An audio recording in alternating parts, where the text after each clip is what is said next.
Not all accidents in workers' compensation come from a specific one-time acute event. In Illinois, injuries caused by cumulative or repetitive trauma can be compensable.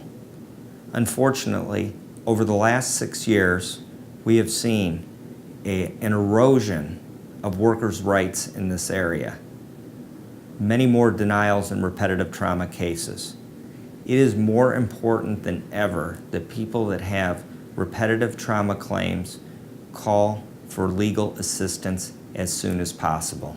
When reporting a repetitive trauma claim, the worker needs to know specifically and be able to describe specifically and with detail the body movements, the body mechanics, the number of repetitions, how much per day you're doing an activity.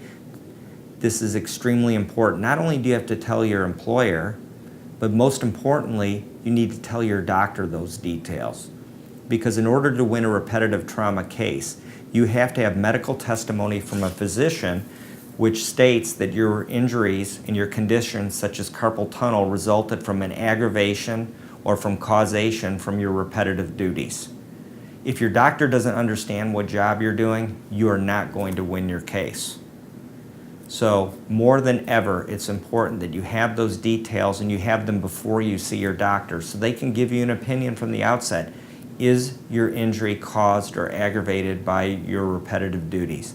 You can have repetitive injuries to your wrists, your elbow, your shoulder, and less frequently do the courts recognize repetitive injuries to the knee, back, or neck. If you have questions regarding your repetitive trauma case, call me. Find out what else you need to win at DoeScotchLaw.com.